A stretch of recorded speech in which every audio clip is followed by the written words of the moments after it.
Hello everyone, I am Nabin and this is the second lecture of the topic लैरिंग्स। पिछले lecture में हमने लैरिंग्स की definitions, उसकी dimensions और कार्टिलेज के बारे में स्टडी की थी। इस लेक्चर्स में हम लैरिंग्स में प्रेजेंट लिगामेंट्स, लैरिंग्स की कैविटी और उसमें प्रेजेंट स्ट्रक्चर्स के बारे में स्टडी करेंगे। सो बेसिकली जो लिगामेंट्स होते हैं ये अटैचिंग स्ट्रक्चर्स होते हैं जो दो स्ट्रक्चर्स को आपस में अटैच करते हैं। ठीक है, इनके बारे में ब्रीफ में हम कभी स्टडी करेंगे। So first the extrinsic ligaments और the second one is intrinsic ligament. दो टाइप के लैरिंग्स में लिगामेंट प्रेजेंट होते हैं।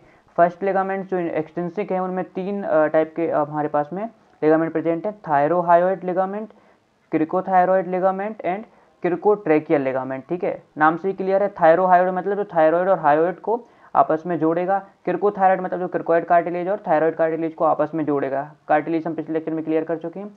क्रिकोट्रैकियल ये क्रिकोइड और ट्रैकिया को आपस में अटैच करेगा। ठीक है, इसके बाद में सेकंड आते हैं हमारे पास में इंट्रिंसिक लिगामेंट। इंट्रिंसिक लिगामेंट्स कौन कौन से हमारे पास में?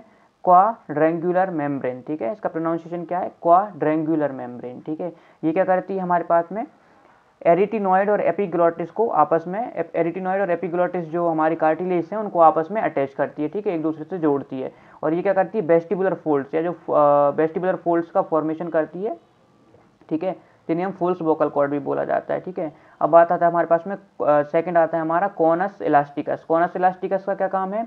ये फॉर्म करती है वोकल लिगामेंट का। ठीक है, वोकल लिगामेंट्स का ये फॉर्म करती है जो कि फ्रेमवर्क होता है हमारे वोकल कॉर्ड्स का। ठीक है, वोकल कॉर्ड्स का फ्रेमवर्क होता है, वोकल कॉर्ड्स का ये फ्रेमवर्क होता है। अब हम बात करते हैं कैविटी की। तो जो लैरेंजियल कैविटी है, लैरिंग्स की जो कैविटी है उसमें क्या क्या स्ट्रक्चर्स प्रेजेंट होते हैं? वेस्टिबुलर फोल्ड्स, अभी थोड़ी देर पहले पढ़ा है हमने, वोकल फोल्ड्स और इसके अलावा ग्लोटिस। ये तीन स्ट्रक्चर्स प्रेजेंट होते हैं। ठीक है, अब ग्लोटिस क्या होता है? जैसे ये हमारा समझने की कोशिश करते हैं, जैसे कि हमारा ये लैरिंग्स है, उसके बीच में हमारे पास में यहाँ पे ये जो वोकल कॉर्ड्स प्रेजेंट है। अब वोकल कॉर्ड्स की जो बीच का स्पेस है उसे क्या बोला जाता है? रीमा ग्लोटिस बोला जाता है। ठीक है, क्या बोला जाता है? रीमा ग्लोटिस। इन दोनों के बीच में जो स्पेस गया हुआ है, जो ओपनिंग प्रेजेंट है, उसको रीमा ग्लोटिस बोलते हैं। और जो रीमा ग्लोटिस है और वोकल कॉर्ड्स दोनों को मिला के जो वोकल एपरेटस बनता है उसे क्या बोला जाता है?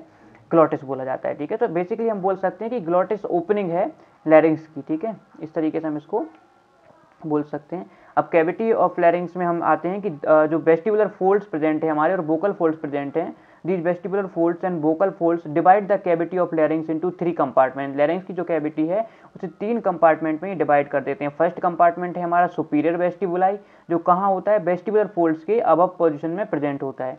सेकंड आ जाता है हमारे पास में वेंट्रिकल, जो कि स्पेस होता है वोकल कॉर्ड्स और वेस्टिबुलर फोल्ड्स के बीच का।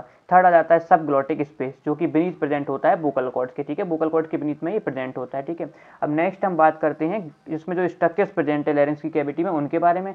फर्स्ट स्ट्रक्चर है ग्लोटिस, तो थोड़ी देर पहले हमने पढ़ा है कि ये वोकल एपरेटस होता है किसका? लैरिंग्स का। ठीक है, जहाँ पे वोकल फोल्ड्स भी प्रेजेंट होते हैं। सेकंड हमारे पास में आ जाता है वोकल फोल्ड्स, जिनको ट्रू वोकल कॉर्ड्स बोला जाता है। ठीक है, sharp edged folds of mucous membrane के बने हुए शार्प एज फोल्ड्स होते हैं। ठीक है, ये राइट और लेफ्ट दो साइड में हमारे पास में प्रेजेंट होते हैं। ठीक है, अब हमारे पास में सोर्स होते हैं ऑडियोबल वाइब्रेशंस का फ्रॉम लैरिंग्स से। ठीक है, सोर्स ऑफ ऑडियोबल वाइब्रेशंस या साउंड फ्रॉम लैरिंग्स, साउंड इन्हीं की हेल्प से जनरेट होता है। ठीक है, वाइब्रेशन जनरेट होते हैं जो साउंड के फॉर्म में कन्वर्ट किए जाते हैं बाद में। ठीक है, जीभ और अदर स्ट्रक्चर्स की मदद से। ठीक है, टंग की मदद से। अब सेकंड हमारे पास में वोकल फोल्ड्स हो चुके हैं। इसके बाद में आते हैं हमारे पास में वेस्टिबुलर फोल्ड्स। वेस्टिबुलर फोल्ड्स को हम फुल्स वोकल कॉर्ड्स भी बोला जाता है।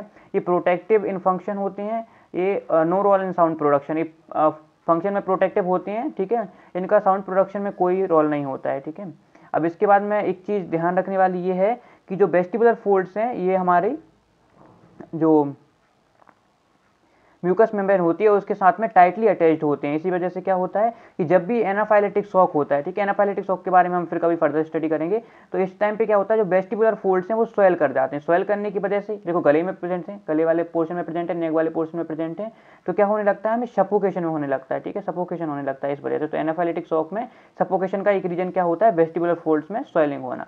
तो इस तरीके से इस लेक्चर में हमने क्या क्या कवर किया? लिगामेंट्स, कैविटी ऑफ लैरिंग्स और उसमें प्रेजेंट स्ट्रक्चर को। ये हमारा सेकंड लेक्चर था। ठीक है, अब थर्ड लेक्चर्स में हम लैरिंग्स की जो मसल्स हैं उनके बारे में स्टडी करेंगे।